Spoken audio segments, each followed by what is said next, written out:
preventivas não forem tomadas para conter encostas e evitar ocupação desordenada, em pouco tempo, Petrópolis poderá viver uma tragédia ainda maior que a ocorrida por causa das chuvas.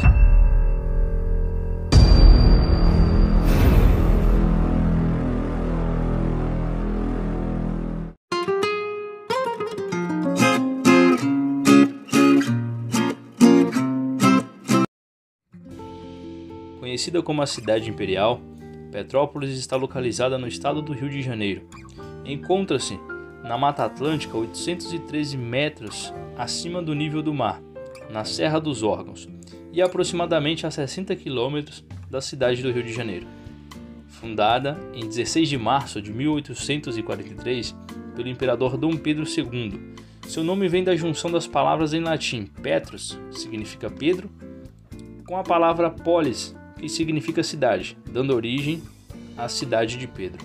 O monarca, atraído pelo clima agradável e uma natureza exuberante, transferia sua corte da cidade do Rio de Janeiro para Petrópolis durante meses mais quentes.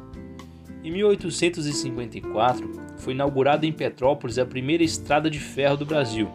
O empresário Irineu Evangelista de Souza, o Visconde de Mauá, construiu a linha que ligava Petrópolis ao porto de Mauá, na Baía de Guanabara, no Rio de Janeiro.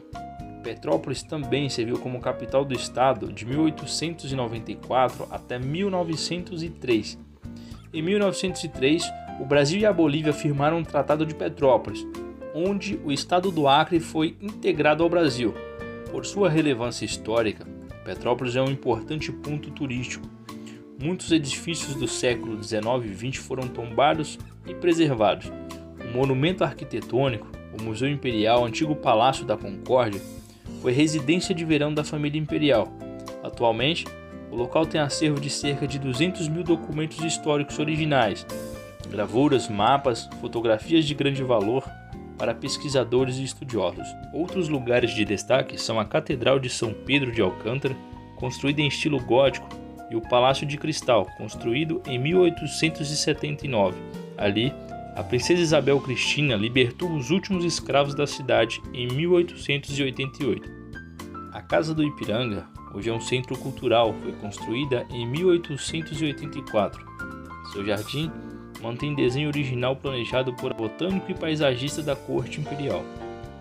A economia de Petrópolis se desenvolveu a partir da indústria têxtil no início do século XXI. A cidade tornou-se um centro de pesquisas tecnológicas. Sua população, segundo o IBGE, é de 307.144 habitantes, ocupando uma área aproximadamente de 795.798 metros quadrados, sendo responsável pelo maior PIB e IDH da região serrana do Rio de Janeiro. Nos últimos dias, a cidade imperial está de luto, pois tem sofrido com as fortes chuvas, causando inundações, deslizamento de barreiras, deixando rastros de destruição. Tragédias como essa em Petrópolis, na região serrana do Rio de Janeiro, infelizmente se repetem há mais de um século, vitimando centenas de pessoas. Segundo a avaliação da pesquisadora do Laboratório Espaço Público e Direito à Cidadania na Faculdade de Arquitetura e Urbanismo da USP, todos os anos chega a época de chuva e essas tragédias acontecem. O problema habitacional é complexo e não envolve apenas provisão habitacional. As pessoas vítimas dos deslizamentos antes são vítimas das políticas habitacionais. Todo mundo sabe que isso é um risco muito grande para a vida, mas não tem outra alternativa, pois não foi dada a oportunidade de moradia. Vendo que as tragédias são recorrentes na região serrana do Rio de Janeiro, quais as medidas a serem desenvolvidas para precaver episódios como esse? A resposta é bastante simples. Antes que aconteça a urbanização, seria justamente necessário obras de contenção, saneamento, água, esgoto, asfalto, tudo de infraestrutura, transformando ocupações irregulares em bairro. Isso faz toda a diferença.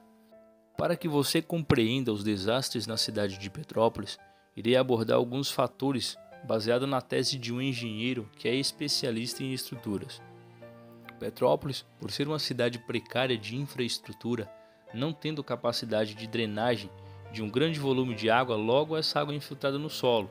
A cidade encontra-se em uma região bastante montanhosa, contendo encostas com mais de 70 graus de inclinação. e tendo a sua vegetação natural que faz o processo de retenção do solo. No entanto, o solo, por ser bastante poroso, recebendo um grande volume de água, se torna um problema, pois saturado com a água, somado com o peso da vegetação, se resume em deslizamento de encostas, tendo como consequência danos irreparáveis, causando um prejuízo de mais de 600 milhões.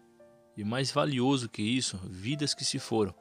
Diante de tragédias que se repetem há mais de um século, fica claro que os desastres não são desastres naturais, e sim desastre político.